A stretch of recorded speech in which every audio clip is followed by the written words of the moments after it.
Thanks, Joe. Well, when Joe asked me to speak, I was thinking, what could I give you that would be of value? So I thought I'd start with a story that's always inspired me. Walt Disney died before he saw the completion of Epcot Centre. And one day, a reporter was interviewing his brother, and he said to him, "Isn't it a shame that Walt didn't live to see the completion of Epcot Centre?" And his brother replied, but he did. It's because he saw it first that you get to see it today. All great visions exist first in great minds. So let me tell you a bit about myself. I was born to a young mum who was the eldest of 6 girls. The family story that defined these girls was their father, my grandfather, left before the 6th one was born. My English father, who jumped ship from the Navy to live in New Zealand, left when I was 2. True to family patterns, my mum was pregnant with my brother. I haven't seen my father since. Enter the stepfather. He came from an abusive upbringing, consoled himself with alcohol, and was good with his fists.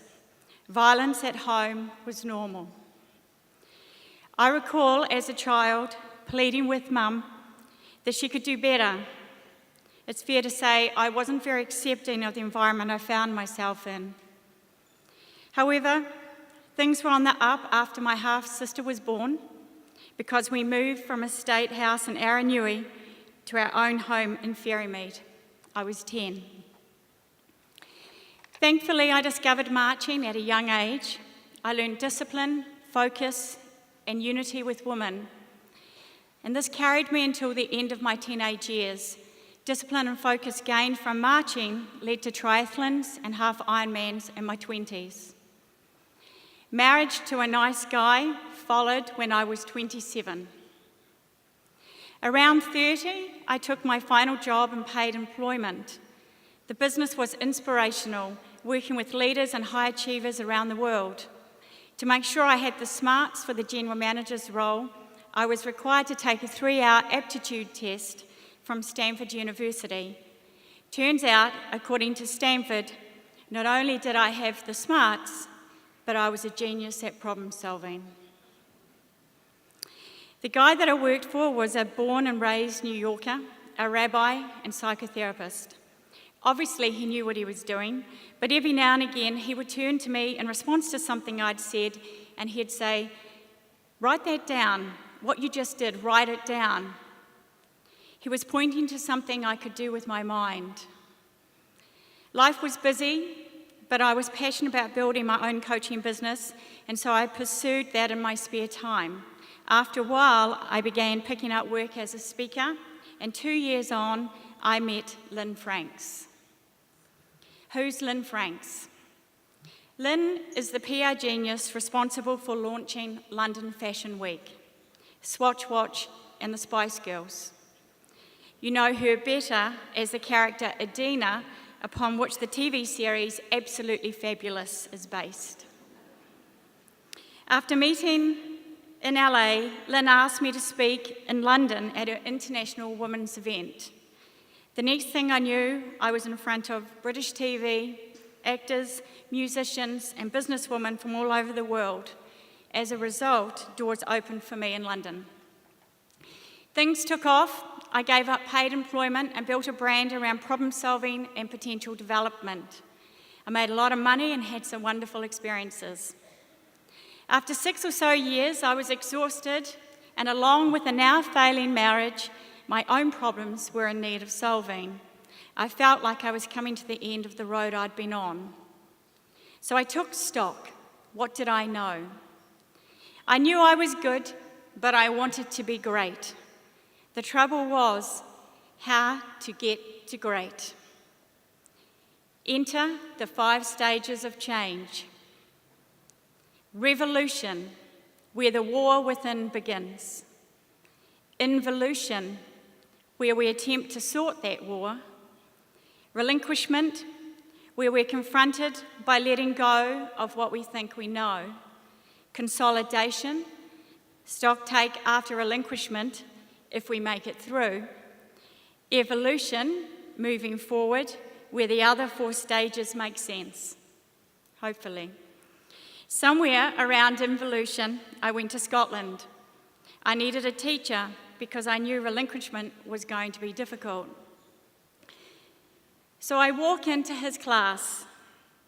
It was like hearing God speak because he was so congruent. On the morning break, I approached him. "What brings you to Scotland, honey?" he said. I said, "I feel like I'm 2 girls, one who can do amazing things and the other whose life is a mess." He said, "Who do you think is the real one?" I said, "The girl whose life is a mess." He said, "No, you're the other one." I thought to myself, teach me everything you know. That was 13 years ago.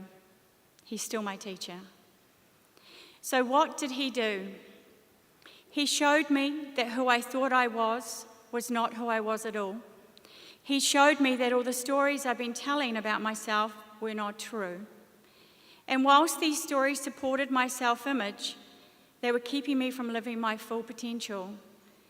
If I was going to go on and achieve my destiny, I needed to understand real forgiveness. So what is real forgiveness? Real forgiveness is letting go of who we think we are. It's seeing that what we thought happened didn't.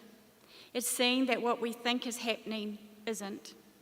It shows us that what appears as a challenge is actually an opportunity, and that those opportunities are not there to hurt us, they are there to free us. And when seen this way, we are literally released from their effects. In all our trials and tribulations, dreams and desires, there are only 2 things any of us ever want to know. We want to know that we are loved and capable of loving. It follows from this, then, that whatever the problem, love, and more importantly, loving ourselves is the answer. It's in loving ourselves we can love another. It's in forgiving ourselves we can forgive others. It's in seeing our light, our gifts, that others can see theirs. With absolute respect for Stanford University, the genius isn't in solving problems. It's in seeing beyond the problem to the truth, where there are no problems. Imagine your mind free of the problems that you think are real. And that's where real forgiveness takes us, back to a place we've never left, where we can see our true self. From that place, the world yields to meet us. I'd like to leave you with a poem from another great teacher. Our deepest fear is not that we are inadequate. Our deepest fear is that we're powerful beyond measure. It is our light, not our darkness, that most frightens us. We ask ourselves, who am I to be brilliant, gorgeous, talented, and fabulous? Actually, who are you not to be? You're a child of God. Your playing small does not serve the world. There's nothing enlightened about shrinking so that other people won't feel insecure around you. We are all meant to shine as children do. We were born to make manifest the glory of God that is within us. It's not just in some of us, it's in everyone. And as we let our own light shine, we unconsciously give others permission to do the same. As we liberate from our own fear, our presence automatically liberates others. Thank you for listening to me.